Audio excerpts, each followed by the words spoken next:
আসসালামু আলাইকুম রহমতুল্লাহি ওবরকাতুহু। সম্মানিত দর্শক, আজকের যে ভিডিওটি এটি যারা ইতিহাস পছন্দ করেন তাদের জন্য। কি করে বাংলাদেশে মির্জাফর পয়দা হয়, কি করে এই দেশের মধ্যে বেঈমান মুনাফিক তৈরি হয় যারা এদেশের মা বোনকে কখনো পাকিস্তানিদের হাতে তুলে দেয়, কখনো এদেশের শিশুদেরকে তারা বন্দি করে হাত পা কেটে সেই পৃথিবীর যে দাস ব্যবসায়ীগুলো রয়েছে, সেটা ওলন্দাজ, পর্তুগিজ, ইংরেজ, এরকম কি এই যে যাদেরকে বলা হয় যে সেই ভাস্কর পণ্ডিত, বিখ্যাত ডাকাত বর্গী, সেই বর্গী তাদেরকে সে বিক্রি করে দিত। আমাদের দেশের দেয়ার আর ম্যানি ম্যানি এজেন্ট। এখন আমাদের দেশের বহু মানুষ আছে যারা আদম পাচারের সাথে জড়িত। এদেশের অনেক শিশুদেরকে তারা পাচার করে। কেউ হলো এই শিশুদেরকে নিয়ে যৌনদাস বানায়, যৌনদাসী বানায়। কেউ আবার এই শিশুদের কিডনি, চোখ, অঙ্গ প্রত্যঙ্গ, রগ, বিভিন্ন জিনিস সেগুলো কুচি কুচি করে কেটে বিদেশের বিভিন্ন যারা এই মেডিকেল ইকুইপমেন্ট ব্যবসা বাণিজ্য করে কালোবাজারে, তাদের কাছে বিক্রি করে। আমাদের এই ঢাকা শহরে তো অনেক যাকে বলা হয় নৃশংস গ্রুপ রয়েছে যারা এই বিভিন্ন জায়গা থেকে শিশুদেরকে অপহরণ করে তাদের অনেককে তারা খাসি বানিয়ে ফেলে, মানে হিজড়া বানিয়ে ফেলে, হাত পা ভেঙে অপারেশন করে। আপনি কি দেখবেন যে অনেক লোক একেবারে 4টা হাত পা নেই, হাতের গোড়া থেকে কাটা, দু হাতের গোড়া থেকে কাটা, দু পায়ের গোড়া থেকে কাটা। জাস্ট এই ভিক্ষা করছে দেখলে আপনার মনে হবে কিছু উপকার করি, কিন্তু কিভাবে এটা হলো সে আপনি জিজ্ঞাসা করলে সে বলতে পারবে না। ওকে ওইভাবেই তৈরি করা হয়েছে এবং এটার একটা বিরাট গ্যাং আছে এই শহরে, যারা এই ভিক্ষাবৃত্তিকে কেন্দ্র করে অপরাধ জগতের একটা বিরাট গ্রুপ তৈরি করে ফেলেছে। এই যে যারা আমাদের তৃতীয় লিঙ্গ আমরা যাদেরকে বলি, তাদেরকে কেন্দ্র করে একটা এই আমাদের মতো লোকদের একটা বিরাট গ্যাং রয়েছে।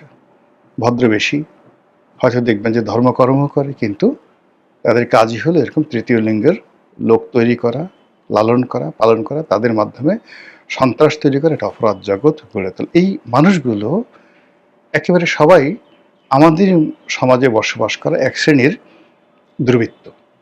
আর এই দুর্বৃত্তদের মধ্যে যাদের রাজনৈতিক ক্ষমতার বেশি, যাদের রাজনৈতিক কোয়ালিটি রয়েছে, রাজনীতির যাকে বলা হয় নেতৃত্ব দেওয়ার কোয়ালিটি রয়েছে, but in a bad sense. নেতৃত্বের দুটো রয়েছে, একটা হলো ইতিবাচক আর একটা হলো নেতিবাচক। যুদ্ধের ময়দানে মোহনলাল যেভাবে আছে, মির্জাফরও তো আছে, মীরমদন যেভাবে আছে, শিমফ্রে যেভাবে আছে, ওইভাবে বেঈমান মুনাফেক আর অনেক জেনারেল আপনার হাতে থাকবে। মীর মদন, মীর কাসিম, এরাও কিন্তু অনেক বড় বেঈমান ছিলেন মুক্তিযুদ্ধের, এই মানে পলাশির যুদ্ধের ইতিহাসে মীর কাসিম। তো যাই হোক, এনিওয়ে, আমাদের এই বাংলাদেশের যে স্বাধীনতা, সার্বভৌমত্ব, এই সার্বভৌমত্ব বিভিন্ন সময় কখনো আমেরিকার কাছে, কখনো রাশিয়ার কাছে, কখনো চীনের কাছে, কখনো ভারতের কাছে এইভাবে বস্তা বন্দি করে এই বাংলাদেশের হাত পা লুলা করে, বাংলাদেশকে পঙ্গু করে, বাংলাদেশের একেবারে সর্বস্ব লুট করে এটিকে একটা জড় পদার্থ বানিয়ে, মূল্যহীন একটা জিনিস বানিয়ে বস্তায় ভরে এই বাংলার অনেক কুলাঙ্গার রয়েছে, যে কুলাঙ্গাররা ব্যাগ ভর্তি করে নিয়ে দিল্লিতে ঘুরে বেড়ায়। এখনো, আগেও, 1000 বছরের ইতিহাসে ঘুরে বেড়ায় কেন কেন কেন। অনেকে এই যে নব্য শক্তি, এখানে দিল্লি আমাদের কাছে পুরনো শক্তি 1000 বছরের, তারপরে শক্তি হিসেবে ধরুন আসলো লন্ডন, মানে ইংল্যান্ড, সেখানেও এরকম আমাদের দালাল ফড়িয়ার অভাব হয়নি। এরপর আমরা বিক্রি করেছি জাপানের কাছে দ্বিতীয় বিশ্বযুদ্ধের সময়, আমাদের এই বাংলা। ভারতের কাছে বিক্রি করেছি, পাকিস্তানের কাছে বিক্রি করেছি, জাপানের কাছে বিক্রি করেছি, এমনকি একটা সময় মায়ানমারের কাছে আমাদের এই দেশ বিক্রি করার জন্য দালালরা এভাবে ঘুরেছে, বেঈমানরা, মুনাফিকরা ঘুরেছে। এই কাহিনীগুলো ধারাবাহিকভাবে বলবো এবং এতে করে আপনি বুঝতে পারবেন যে আমাদের দেশ নিয়ে আসলে এখন কি হচ্ছে। আপনি যদি আজ থেকে 1000 বছর আগে ধরেন, অর্থাৎ 2026 সন আর 1026 সন কেমন ছিল আমাদের এই দেশটা। আজকের যে গুজরাট, এই যে নরেন্দ্র মোদীর বাড়ি, এখানে একটা বিশাল সাম্রাজ্য গঠিত হয়েছিল দক্ষিণ ভারতে, চৌল সাম্রাজ্য। চৌল সম্রাট রাজেন্দ্র, তিনি সেই দক্ষিণ ভারত থেকে ছুটে এসেছিলেন আমাদের এই এলাকা দখল করার জন্য। এই প্রথম দক্ষিণ ভারতের কোনো সম্রাট আমাদের এই জায়গায় এলেন, অর্থাৎ এই বাংলা, বিহার, উড়িষ্যাতে এলেন। কেন এসেছিলেন জানেন? এই যে এটাকে বলা হয় আমাদের উপমহাদেশের একমাত্র পানি যুদ্ধ, পানি নিয়ে যুদ্ধ। অর্থাৎ এই যে গঙ্গার যে প্রবাহ, এই প্রবাহটাকে তিনি ফিরিয়ে দিতে চাচ্ছিলেন অন্যদিকে।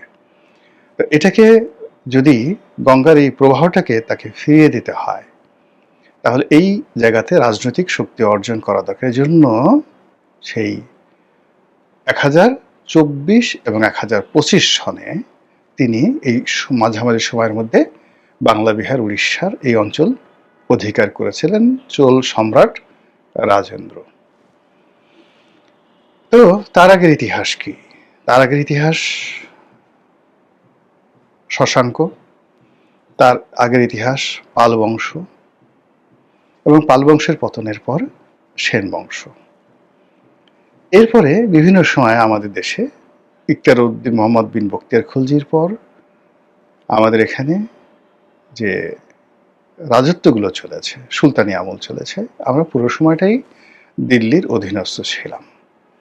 আর তার আগে এখানে সামন্ত রাজারা কাজ করতেন। কিন্তু অবাক করা ব্যাপার হলো যে আজ আমরা যে বাঙালি জাতীয়তা বলি বা বাঙালি জাতীয়তাবাদ বলি বা বাংলাদেশের জাতীয়তাবাদ বলি, এটা কিন্তু গঠিত হয়নি। মানে এটা কোনো জাতিসত্তা আমাদের হাজার বছরের ইতিহাসে গঠিত হয়নি। এখানে একটা গাঙ্গেয় বদ্বীপ, সেই বদ্বীপে যারা এসেছেন তারা সবাই বিভিন্ন এলাকা থেকে উদ্বাস্ত, টিকতে পারেননি।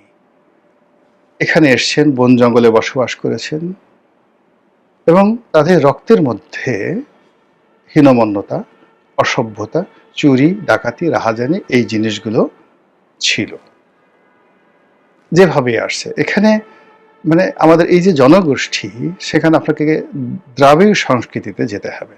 এটাকে আপনাকে বুঝতে হলে দ্রাবিড় সংস্কৃতিতে যেতে হবে। তো সেখান থেকে আসলো, ফলে আমরা কোনো জাতি গঠন করতে পারিনি, এমনকি কোনো গোত্র গঠন করতে পারিনি। ভারতের, পাকিস্তানের বিভিন্ন এলাকাতে বড় বড় বিখ্যাত গোত্র আছে, কিন্তু আমরা কোনো জাতীয় গঠন করতে পারিনি, কোনো গোত্র গঠন করতে পারিনি, ফলে কোনো জাতীয়তাবাদও তৈরি হয়নি। এমনকি ভাষা, আমরা কোনো ভাষাও গঠন করতে পারিনি। আমাদের যে ভাষা, এই বাংলা ভাষা, এটা ধীরে ধীরে ধীরে ধীরে গড়ে উঠেছে। এটা আরাকান রাজসভাতে কবি আলাউলের জমানাতে সপ্তদশ শতাব্দীতে। এর আগ পর্যন্ত কোনো বাংলাই ছিল না। এই সংস্কৃতিতে কিছু শব্দ বিভিন্নভাবে, এই যে আমরা বাংলা যে কথা বলি, বাংলাকে নিয়ে আমাদের যে জাতীয়তাবাদ, এটা 1952 সনে তৈরি হয়েছে ভাষা আন্দোলনের মাধ্যমে। এর আগে বাংলা কেন্দ্রিক যা কিছু আছে, কোনো জাতীয়তাবাদ তৈরি হয়নি। তো বুঝতে পারছেন আমাদের ভিত্তিটা, মৌল ভিত্তিটা কত দুর্বল। এই যে এখন বাংলাদেশি জাতীয়তাবাদ বলা হয়, বাংলা জাতীয়তাবাদ বলা হয়, ইট ওয়াজ নেভার হ্যাপেন্ড বিফোর 1971। মানে 71 সনের আগে এই জাতীয়তাবাদই ছিল না। যখন মুক্তিযুদ্ধ হয়ে গেল, তখন যারা আমাদের জ্ঞানীগুণী, তখন তারা বললেন যে আমাদের একটা জাতীয়তাবাদ দরকার। ভূখণ্ড তো পেলাম, সেই জাতীয়তাবাদটা কি হবে? বাংলা হবে, বাঙালি জাতীয়তাবাদ হবে। আবার যখন জিয়াউর রহমান সাহেব এলেন, তিনি বললেন যে না, বাংলা জাতীয়তাবাদ তো হলে সেটা সেই বাংলা, বিহার, উড়িষ্যা হয়ে যায়, আসামের বাংলা হয়ে যায়, ত্রিপুরার বাংলা হয়ে যায়, তারপরে পশ্চিমবঙ্গের বাংলা হয়, যেটা নিয়ে একটা ঝামেলা হবে, ফলে বাংলাদেশে জাতীয়তাবাদ, দুটোরই কিন্তু যুক্তি আছে। কিন্তু এটা কিন্তু খুব তড়িঘড়ি করে করা হয়েছিল বিফোর 1971। আমাদের এই জাতীয়তাবোধই জাগ্রত হয়নি। আমাদের শুধু রাজনৈতিক অধিকার চেয়েছে, আমরা স্বায়ত্ত শাসন চেয়েছি, কিন্তু একটা ভাষার ভিত্তিতে একটা রাষ্ট্রের ভিত্তিতে একটা জাতীয়তাবাদ, এটা যদি আপনাকে বুঝতে হয়, তাহলে আপনাকে অ্যাংলো স্যাক্সন, যেটা ইংল্যান্ডে যে জাতীয়তাবাদ গড়ে উঠেছিল, সেটা বুঝতে হবে। আপনাকে বুঝতে হবে যে রেড ইন্ডিয়ান জাতীয়তাবাদ, আপনাকে বুঝতে হবে প্যান আরব জাতীয়তাবাদ, আপনাকে বুঝতে হবে চৈনিক জাতীয়তাবাদ, আপনাকে বুঝতে হবে পার্সিয়ান জাতীয়তাবাদ, অ্যাংলো ইউরোপিয়ান জাতীয়তাবাদ বুঝতে হবে। আদারওয়াইজ আপনি বাংলা এবং বাংলাদেশি জাতীয়তাবাদ গড়তে পারবেন না। মহাত্মা গান্ধী যখন এলেন, তখন তিনি প্রথম যেটা করতে পেরেছিলেন সেটা হলো ভারতীয় জাতীয়বাদ, দ্য ইন্ডিয়ান ন্যাশনালিজম। অথচ ভারতবর্ষের ইতিহাসে ভারত যে শব্দটি, এই শব্দটিকে ধারণ করে ইন্ডিয়ান ন্যাশনালিজম বা ভারতীয় জাতীয়তাবাদ, এটা ভারতের 5000 বছরের ইতিহাসে তৈরি করতে পারেনি। যেটা মহাত্মা গান্ধীকে কেন ফাদার অব দ্য নেশন বলা হয়, তিনি প্রথম এই 5000 বছরের ইতিহাসে ভারতকে একটা ন্যাশনালিজমে দাঁড় করিয়েছেন। তার প্রেক্ষিতে স্বাধীনতা যুদ্ধ হয়েছে, স্বাধীনতা লাভ হয়েছে, স্বাধীনতার আন্দোলন হয়েছে, what ever maybe, he is the father of nation. কিন্তু রামকে কিংবা ভারতকে ভারতের ফাদার অব দ্য নেশন বলা হয় না, কিংবা পঞ্চপাণ্ডবকে ভারতের জাতির পিতা বলা হয় না। ভারতের অন্য কেউ এই ন্যাশনালিজমটা জাগ্রত করতে পারেনি। তো সেই ন্যাশনালিজম যে জাগ্রত করে, সেই আসলে জাতির পিতা হয়। সম্রাট আকবরকে ভারতের জাতির পিতা বলা হয় না। হি দ্য ফাইনেস্ট এভার, যাকে বলা হয় আমরা ওয়ার্ল্ড এভার হ্যাজ সিন। এরকম পৃথিবীতে মানে খুব অল্প কয়েকজন সম্রাট যাদের মধ্যে আছেন, তিনি সম্রাট আকবর। বা শিবাজির কথা নিয়ে ভারত এখন খুব বলছে, কিন্তু শিবাজিকে কি আপনি বলেন তো, নরেন্দ্র মোদীকে বলেন তো শিবাজিকে জাতির পিতা বানান, সমস্ত ভারত বিভক্ত হয়ে পড়বে। এর কারণ হলো সে ভারতীয় জাতীয়তাবাদকে করে না, সে হিন্দুয়ানা করেছে, একটা ধর্মকে সে নিয়ে ব্যবসা করার চেষ্টা করেছে। তদ্রূপ বাঙালিকে যদি আপনি খুঁজতে যান, তাহলে এই বাঙালি জাতীয়তাবাদ কে তৈরি করেছিল? এটা এই দুজন লোককে, আপনি বঙ্গবন্ধু এবং জিয়াউর রহমান, এই দুজনকে তারা এই জাতীয়তাবাদটাকে তারা সামনে নিয়ে এসেছিল। অথচ আপনি আবুল হাশিম, তাদের চেয়ে অনেক জ্ঞানী আবুল হাশিম ছিলেন, হোসেন শহীদ সরওয়ার্দী ছিলেন, বাংলাদেশে আরো শেরে বাংলা একটা ফজলুল হক ছিলেন, কিন্তু তারা কেউ বাঙালি জাতীয়তাবাদটাকে বা বাংলাদেশের জাতীয়তাবাদটাকে ধারণ করতে পারেনি, ফলে জাতি গঠন হয়নি। আবার এই যে 1757 সালে পলাশীর যে প্রান্তর, যা কিছু হলো, তখনও বাঙালি জাতি ছিল না, বাঙালি জাতীয়তাবাদ ছিল না। বাংলা, বিহার, উড়িষ্যা এটা রাষ্ট্রসত্তা ছিল। তো যেটা বলছিলাম, সেই যে আগের আমল থেকে যেটা হলো যে আপনি আর আমরা একটা রাষ্ট্র গঠন করতে পারিনি, আমরা একটা জাতি গঠন করতে পারিনি, আমরা একটা ভাষা গঠন করতে পারিনি। আমাদের এই ভাষার ভিত্তিতে 52 সন থেকে খুব অল্প সময় গঠিত হয়ে আসছে। ফলে কি হলো, আমাদের যে মির্জাফরদের ইতিহাস, এই দেশ বিক্রি করার ইতিহাস, সত্যি করতে বাঙালিদের মধ্যে যারা বাঙালি, এটা আপনাকে ধরতে হবে 1971 থেকে, মুক্তিযুদ্ধ থেকে। এই মুক্তিযুদ্ধের আগের যত মির্জাফর, যত রাজা বাদশাহ, সব বিদেশি, যত নাগরিক সব বিদেশি। এই ভূখণ্ডে সান অফ দ্য সয়েল আপনি কোথাও খুঁজে পাবেন না, এখানে খুঁজে পাবেন না।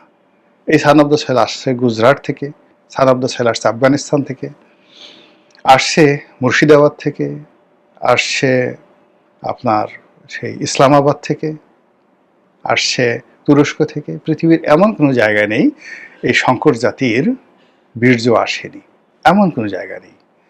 এমন কোনো মানে যাকে বলে জরায়ু নেই পৃথিবীর, যে জরায়ু থেকে বাঙালির উদ্ভব হয়নি। পৃথিবীর সব নারীরা এখানে এসেছে, পৃথিবীর সব পুরুষ এখানে বীর্য দিয়েছে। তো এরকম একটা জাতিগোষ্ঠী। এই জাতিগোষ্ঠী যখন একটা ফরমেশনের রাষ্ট্রে আসলো, প্রথম রাষ্ট্র বঙ্গবন্ধুর নেতৃত্বে হলো, এই জন্য he is the father of the nation. তিনি একটা জাতীয়তাবাদের স্রষ্টা, তিনি একটা জাতির স্রষ্টা, তিনি একটা রাষ্ট্রের স্রষ্টা। তিনটা জিনিস কিন্তু একজনের ভাগ্যে ঘটে না। মানে আপনি একটা রাষ্ট্র তিনি উদ্যোগ নিলেন, তারই নেতৃত্বে একটা রাষ্ট্র হলো, তার নেতৃত্বে একটা জাতীয়তাবাদ হলো। তিনি একটা ভাষার ভিত্তিতে, একক একটা ভাষার ভিত্তিতে একটা রাষ্ট্রসত্তার জন্ম দিলেন। এসে একটা অসাধারণ ইউনিক, আপনি এটা কাউকে পাবেন না, তার সমপর্যায়ের কাউকে পাবেন না। তো এগুলো বাদ দিয়ে আমি যেটা বলছি যে সেই ৭১-এ যখন যুদ্ধ হলো, একটা গ্রুপ এই দেশটাকে পাকিস্তানের কাছে বিক্রি করতে চাইলো। তা আগেও তারা বিক্রি করতে চাইলো, কিন্তু ৭১-এ যখন যুদ্ধের সময়, তখন এই যুদ্ধের সময় যখন আমরা ঘুরছি ফিরছি, ওই সময়টাতে যারা এই দেশকে পাকিস্তানের কাছে বিক্রি করতে চেয়েছে, সেটা রাজাকার, আলবদর, আশামস কিংবা খন্দকার মুশতাক গং, যারা মুক্তিযোদ্ধাদের মধ্যে লুকিয়েছিলেন, তাদের মতো পাপিষ্ট পাষণ্ড এই পৃথিবীর কোনো ইতিহাসে পাবেন না। আচ্ছা, এরপরে যে গ্রুপটি স্বাধীনতার পরে দিল্লির কাছে আমাদের স্বাধীনতা বিক্রি করতে চেয়েছিল, আওয়ামী লীগের যে অংশটি বিক্রি করতে চেয়েছিল, তারাও এই মির্জাফরের স্রষ্টা, ফাদার অব দ্য মির্জাফর বাংলাদেশে। এরপরে জিয়াউর রহমানের জমানা এলো, ওই সময়টাতে একটা অংশ দেশটাকে আবার পাকিস্তানের হাতে তুলে দেবে, আবার ভারতের কাছে তুলে দেবে। কেন ভারতীয় বাহিনী আসে না, কেন পাকিস্তান এখানে থাকতে পারবে না, এগুলো নিয়ে একটা বিভেদ হলো।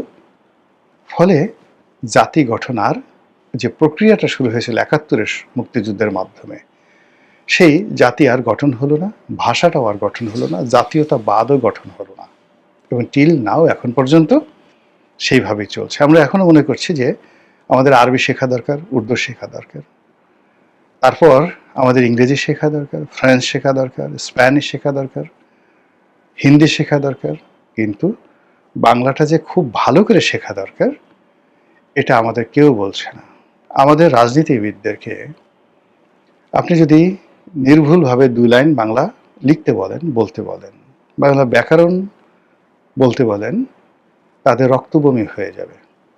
তাদের পেটের মধ্যে যদি সে ১ মাসের কোষ্ঠকাঠিন্য থাকে, তাদেরকে যদি বলা হয় যে আপনি এই তৎসম এবং তদ্ভব এই শব্দগুলো ২০ থেকে ২৫টি শব্দ লিখতে হবে এবং ১০ থেকে ১২টি বাক্য তৈরি করতে হবে, ভয়ে এবং আতঙ্কে আদারওয়াইজ আপনি ক্ষমতায় থাকতে পারবেন না, রাজনীতি করতে পারবেন না, আপনাকে গিলোটিনে মেরে ফেলা হবে এবং এটি লাইভ প্রচার করা হবে যে আপনি বাংলাদেশে রাজনীতি করেন, আপনি বাংলা ভাষা জানেন না। আপনি গিয়ে দেখবেন ভয়ে এবং আতঙ্কে তাদের পেটের মধ্যে ১ মাসের যে কোষ্ঠ জমা হয়ে আছে, সে ১ মাসের কোষ্ঠ মুহূর্তের মধ্যে সেটা ডায়রিয়া হয়ে যাবে।